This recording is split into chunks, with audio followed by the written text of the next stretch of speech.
आइए जानते हैं पूरे बिहार की हर छोटी बड़ी खबर सिर्फ 15 मिनट में। लेकिन उससे पहले आप हमें कमेंट में जरूर बताइए कि ये वीडियो आप बिहार के किस जिले और किस गांव से देख रहे हैं। और हाँ, इस वीडियो को लाइक जरूर करें, क्योंकि आपका दिया हुआ एक लाइक हमारे हौसले को दोगुना कर देता है। महिलाओं को मिलेगा 2,10,000 का लाभ। बिहार सरकार ने मुख्यमंत्री महिला रोजगार योजना 2025 के तहत आवेदन लेना शुरू कर दिया है। प्रखंड परियोजना प्रबंधक समीउल हसन ने बताया कि योजना अंतर्गत महिलाओं को रोजगार हेतु पहली किस्त में 10,000 रुपए दिए जाएंगे और परिस्थितियों के अनुसार कुल 2 लाख रुपए दिए जाएंगे। 10,000 रुपए तक हस्तांतरित किए जा सकते हैं। जीविका दीदी के साथ साथ अन्य महिलाएं भी इसका लाभ ले सकती हैं, बशर्ते वे समूह से जुड़ी हों। ग्रामीण और शहरी दोनों क्षेत्रों की महिलाएं योजना से लाभान्वित होंगी। आवेदन ऑनलाइन और ऑफलाइन दोनों माध्यम से लिए जा रहे हैं। किसी भी तरह की राशि मांगना मना है। साथ ही आवेदन संबंधी शिकायतों के लिए प्रखंड स्तरीय कंट्रोल रूम की स्थापना की गई है। सीएम फेस को लेकर आरजेडी में बयान। राजद सांसद संजय यादव ने कहा कि महागठबंधन में मुख्यमंत्री का चेहरा केवल तेजस्वी यादव होंगे। उन्होंने दावा किया कि बिहार में तेजस्वी जैसा कोई और चेहरा किसी दल के पास नहीं है। मंगलवार को तेजस्वी यादव ने बिहार अधिकार यात्रा की शुरुआत पटना गया 4 लेन से की। इस दौरान उन्होंने बेरोजगारी और महंगाई जैसे मुद्दों पर सरकार पर हमला बोला और बदलाव की अपील की। यात्रा के दौरान मसौड़ी विधायक रेखा देवी का विरोध भी हुआ, जहां कार्यकर्ताओं ने रेखा हटाओ मसौड़ी बचाओ का नारा लगाते हुए सड़क जाम किया। मौके पर धक्का मुक्की भी हुई। कांग्रेस का वोट चोर गद्दी छोड़ अभियान। पटना में कांग्रेस ने वोट चोरी के खिलाफ वोट चोर गद्दी छोड़ नामक हस्ताक्षर अभियान शुरू किया है। यह अभियान 15 सितंबर से 15 अक्टूबर तक चलेगा, जिसके जरिए 5 करोड़ हस्ताक्षर जुटाए जाएंगे। कांग्रेस अध्यक्ष राजेश राम ने कहा कि जिला, ब्लॉक और मंडल स्तर पर कार्यकर्ता सक्रिय भागीदारी करेंगे। इन हस्ताक्षरों को राष्ट्रपति और चुनाव आयोग को सौंपा जाएगा। कांग्रेस ने केंद्र सरकार पर अदानी समूह को भागलपुर में 1 रुपये वार्षिक लीज पर 1050 एकड़ जमीन देने का आरोप लगाया। इसके खिलाफ 18 सितंबर को सदाकत आश्रम से राजेंद्र प्रसाद समाधि स्थल तक मार्च निकाला जाएगा। कांग्रेस ने इसे संविधान और लोकतंत्र की रक्षा का संघर्ष बताया। नीतीश सरकार का गिफ्ट। श्रमिकों को 802 करोड़ विश्वकर्मा पूजा और प्रधानमंत्री नरेंद्र मोदी के जन्मदिन पर बिहार के श्रमिकों को बड़ा तोहफा मिला। मुख्यमंत्री नीतीश कुमार ने 16,04,929 निर्माण श्रमिकों के खाते में वार्षिक वस्त्र सहायता योजना के तहत 802 करोड़ 40,60,000 रुपए ट्रांसफर किए। प्रत्येक श्रमिक को 5,000 रुपए की राशि सीधे खाते में भेजी गई। सीएम ने कहा कि भगवान विश्वकर्मा की आराधना और पीएम मोदी का जन्मदिन एक साथ होना सौभाग्य की बात है। इस सहायता राशि से श्रमिक परिवारों की आर्थिक स्थिति मजबूत होगी और सामाजिक विकास को बढ़ावा मिलेगा। सरकार ने इसे श्रमिक वर्ग के जीवन को बेहतर बनाने की पहल बताया। बिहार के 8 जिलों में भारी बारिश का अलर्ट। पटना मौसम विज्ञान केंद्र ने राजधानी समेत 8 जिलों में भारी वर्षा और 40 किलोमीटर प्रति घंटे की रफ्तार से हवाएं चलने का अलर्ट जारी किया है। पूर्वी और पश्चिम चंपारण में बहुत भारी वर्षा की संभावना जताई गई है। मंगलवार को पटना और आसपास के इलाकों में रुक रुक कर बारिश हुई और अधिकतम तापमान 27.7 डिग्री सेल्सियस दर्ज किया गया। पूर्णिया के भवानीपुर में सर्वाधिक 126.2 मिलीमीटर वर्षा हुई। मसौढ़ी, सोनबरसा, धनरुआ और फतुहा समेत कई जगहों पर 70 से 90 मिलीमीटर बारिश दर्ज की गई। अगले 4 दिनों तक तापमान में कोई बड़ा बदलाव नहीं होगा। मौसम विभाग ने लोगों को सतर्क रहने की सलाह दी है। घुसपैठ पर मोदी को तेजस्वी की चुनौती। प्रधानमंत्री नरेंद्र मोदी के घुसपैठ संबंधी बयान पर तेजस्वी यादव ने पलटवार किया है।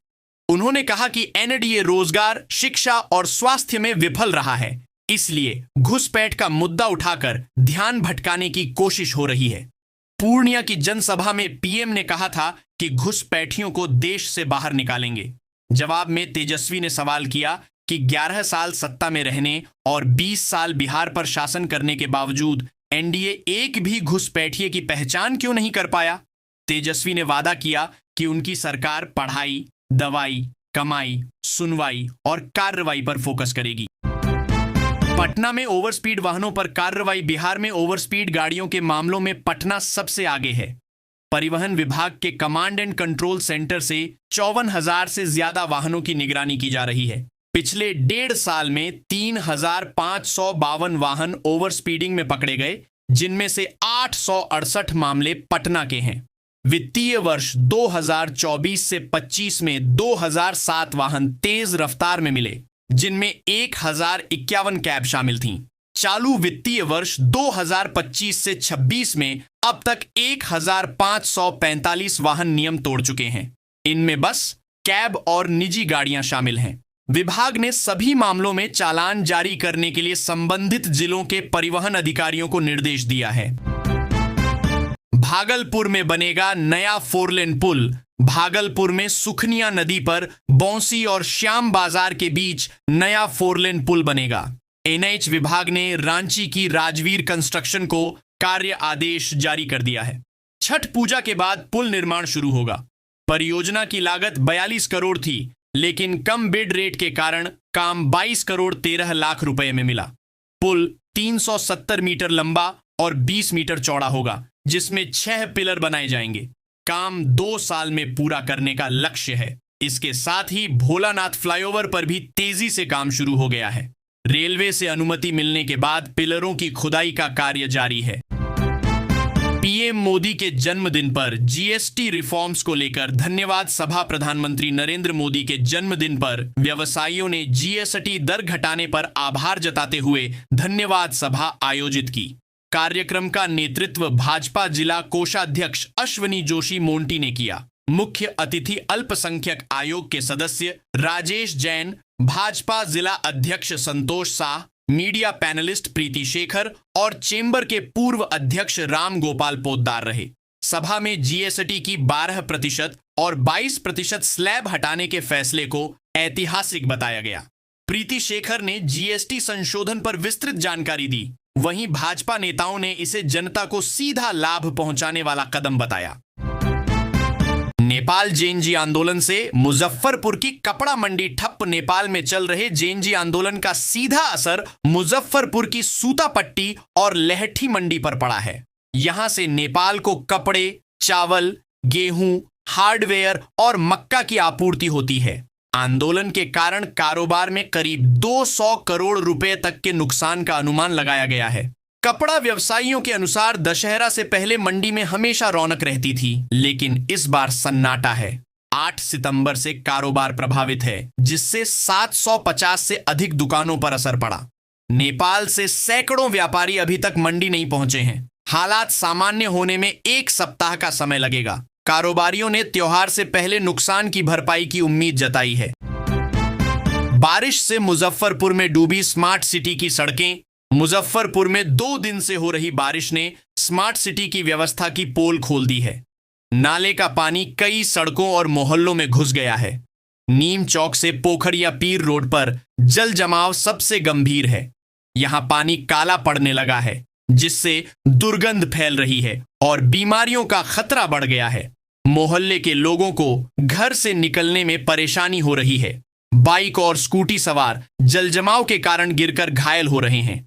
मंगलवार की बारिश के बाद प्रोफेसर कॉलोनी, आनंद मार्ग रोड, कलमबाग रोड और मिठनपुरा समेत कई इलाकों में जल जमाव से हालात बिगड़े। लोगों ने नगर निगम पर लापरवाही का आरोप लगाया है।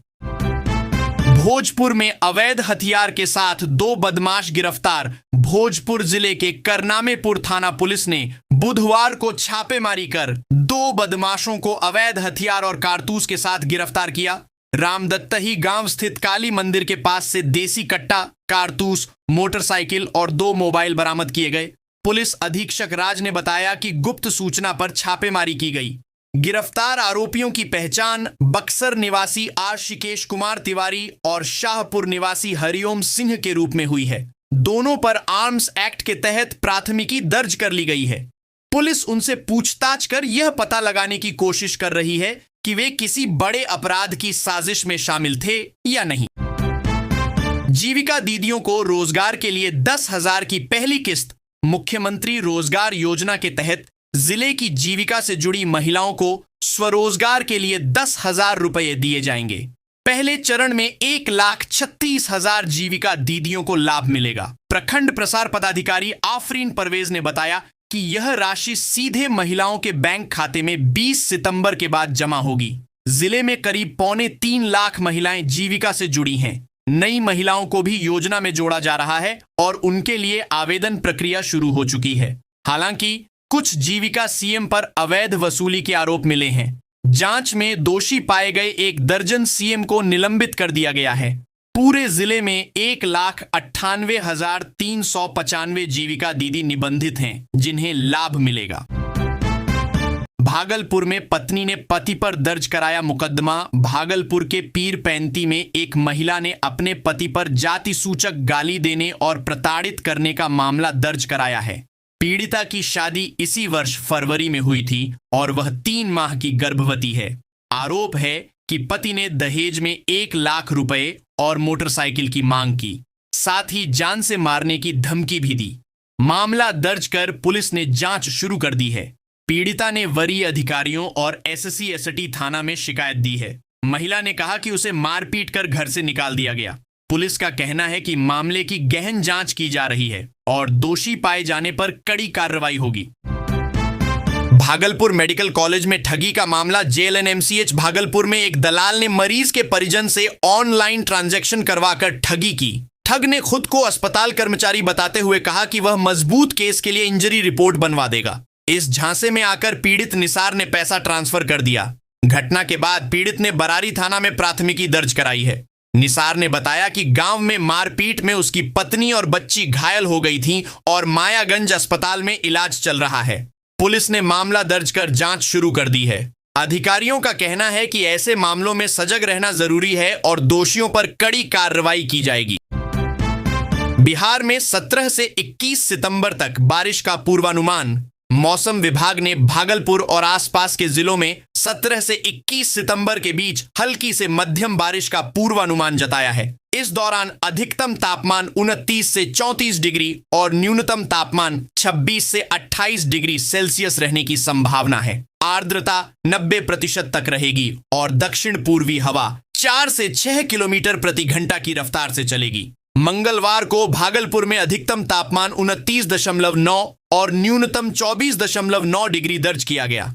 मानसून अब अंतिम चरण में है, लेकिन जरूरत के वक्त बारिश होने से फसलों और पौधों को फायदा मिला है। औसत से इस बार 22% कम बारिश हुई, फिर भी कृषि कार्यों पर असर नहीं पड़ा।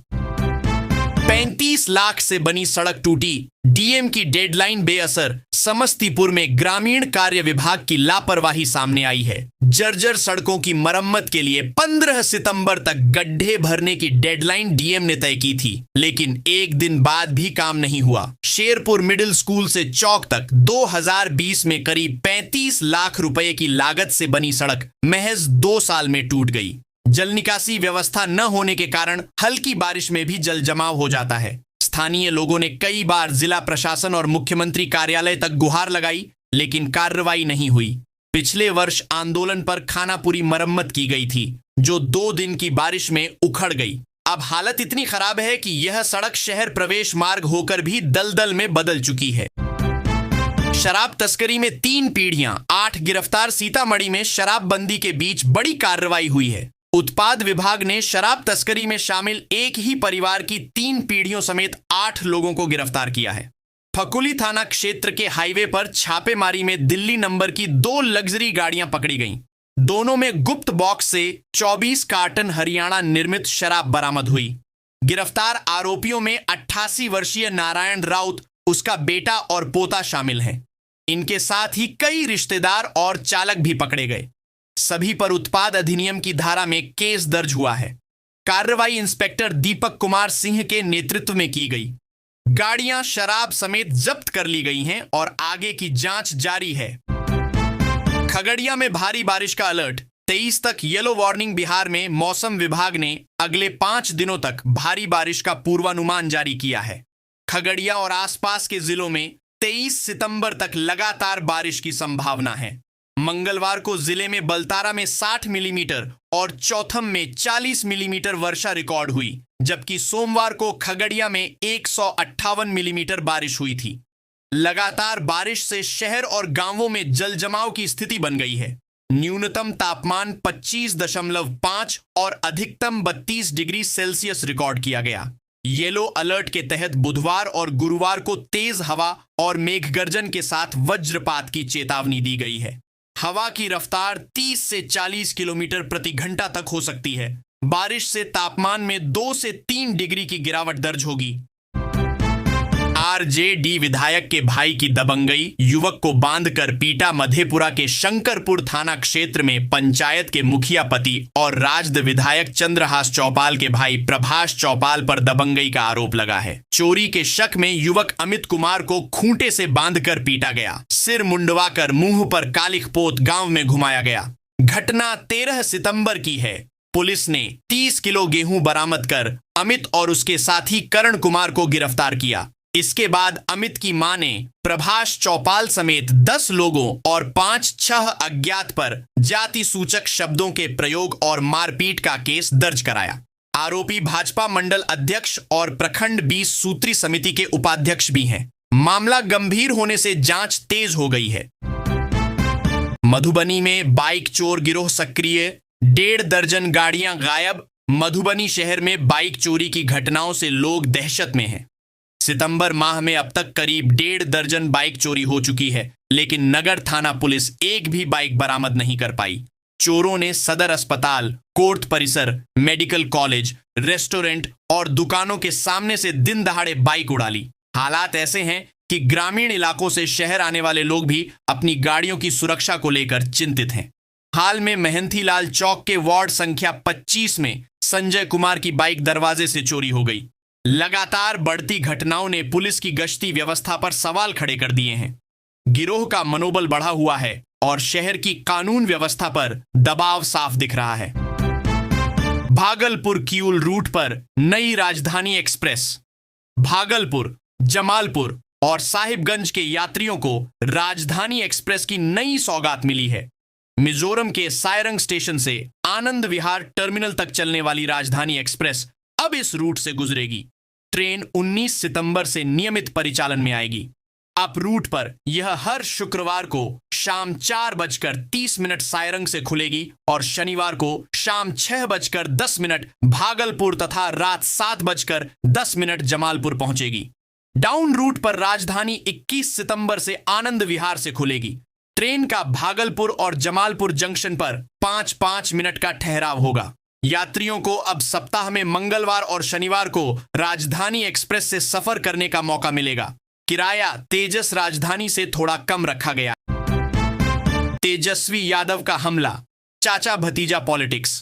तेज इस्लामपुर में बिहार अधिकार यात्रा के दौरान नेता प्रतिपक्ष तेजस्वी यादव ने नीतीश कुमार और केंद्र सरकार पर सीधा हमला बोला। उन्होंने कहा कि बिहार की सरकार 2 गुजराती चला रहे हैं और मुख्यमंत्री नीतीश पूरी तरह निष्क्रिय हो चुके हैं। बारिश के बावजूद बड़ी संख्या में लोग सभा में जुटे। तेजस्वी ने कहा कि यह यात्रा बेरोजगारों और युवाओं की आवाज है। उन्होंने आरोप लगाया कि राज्य सरकार उनकी योजनाओं की नकल कर रही है और महिलाओं को दिया गया 10,000 रुपये का आर्ण असल में बोझ है। तेजस्वी ने वादा किया कि सरकार बनने पर माई बहन योजना के तहत महिलाओं को हर माह 2,500 रुपये दिए जाएंगे। एकंगरसराय में यात्रा के दौरान उनका भव्य स्वागत हुआ। पूर्णिया के गर्ल्स हॉस्टल में बवाल, छात्रों ने जलाई कार। पूर्णिया के राजकीय पॉलिटेक्निक कॉलेज के पुराने हॉस्टल में अवैध कब्जे को लेकर छात्रों और बाहरी तत्वों के बीच हिंसक झड़प हुई। पिछले 2 साल से खाली पड़े इस हॉस्टल में बाहरी लोग रह रहे थे और 50 कमरों का किराया वसूल कर इसे नशे और अय्याशी का अड्डा बना दिया गया था। विरोध करने पर छात्रों से मारपीट हुई। सोमवार रात गुस्साए छात्रों ने कब्जाधारियों की कार में आग लगा दी और मंगलवार को हॉस्टल भवन में तोड़फोड़ की। घटना में कई छात्र घायल हुए। सूचना पर एसडीओ और पुलिस पहुंची और हालात काबू किए। इंटरनेट मीडिया पर गाड़ी जलने का वीडियो वायरल हुआ है। फिलहाल पुलिस मामले की जांच कर रही है, लेकिन कार्रवाई पर सवाल उठ रहे हैं। पूर्णिया एयरपोर्ट का उद्घाटन, संगीत संध्या का आयोजन। पूर्णिया एयरपोर्ट के उद्घाटन के मौके पर शहर में भव्य जश्न की तैयारी है। 17 सितंबर को कला भवन में सांसद पप्पू यादव की ओर से विशेष संगीत संध्या आयोजित होगी। कार्यक्रम में मशहूर गायक अल्तमाश फरीदी, आसिफ फरीदी और गायिका ऐश्वर्या पंडित अपनी प्रस्तुति देंगी। माही मनीषा की मौजूदगी से शाम और खास बनेगी। आयोजकों ने बताया कि यह सिर्फ सांस्कृतिक आयोजन नहीं बल्कि सीमांचल के लिए गर्व का अवसर है। इस दिन पूर्णिया को 2 सौगात मिली हैं, एयरपोर्ट की उड़ान और दानापुर जोगबनी वंदे भारत एक्सप्रेस का ठहराव। पप्पू यादव ने जिलेवासियों से इस ऐतिहासिक पल का हिस्सा बनने की अपील की है। मशरक में सड़क निर्माण में भ्रष्टाचार का आरोप। सारण जिले के मशरक नगर पंचायत वार्ड 3 में सड़क निर्माण में घोर अनियमितता का मामला सामने आया है। आरोप है कि जहां सड़क की ढलाई 6 इंच होनी थी, वहां मात्र 2 इंच ढलाई कर काम पूरा दिखा दिया गया। स्थानीय लोगों ने शिकायत की लेकिन कार्रवाई नहीं हुई। मुखिया प्रतिनिधि अमर सिंह ने बताया कि पंचायत क्षेत्र में बनी अधिकांश सड़कों में यही गड़बड़ी है। मुख्य पार्षद सोहन महतो ने जांच का आश्वासन दिया, जबकि पार्षद देवंती देवी ने आरोपों को राजनीति करार दिया। पूर्व लोजपा जिलाध्यक्ष मुकेश सिंह ने कहा कि शिकायतें बार बार जिलाधिकारी और एसडीओ को दी गईं, लेकिन अब तक कोई कार्रवाई नहीं हुई है। समस्तीपुर में कारीगरों को मिला पीएम विश्वकर्मा योजना का लाभ। प्रधानमंत्री विश्वकर्मा योजना का लाभ समस्तीपुर जिले में तेजी से मिल रहा है। अब तक स्टेज 3 में 897 कारीगरों को स्वीकृति दी गई, जबकि 234 आवेदन लंबित हैं। स्टेज 1 में 1124 और स्टेज 2 में 1092 लाभार्थियों को मंजूरी मिल चुकी है। इस योजना का उद्देश्य पारंपरिक कारीगरों और शिल्पकारों को आर्थिक सशक्तिकरण देना है। पात्र कारीगरों को 3 लाख रुपए तक का जमानत मुक्त आरण, प्रशिक्षण और अनुदान दिया जाता है। प्रशिक्षण अवधि में 500 रुपये प्रतिदिन का भत्ता भी मिलता है। लाभार्थियों को पीएम विश्वकर्मा प्रमाण पत्र और आईडी कार्ड उपलब्ध कराए जा रहे हैं। इस योजना से जिले के हजारों कारीगरों को रोजगार और आत्मनिर्भरता का बड़ा अवसर मिल रहा है।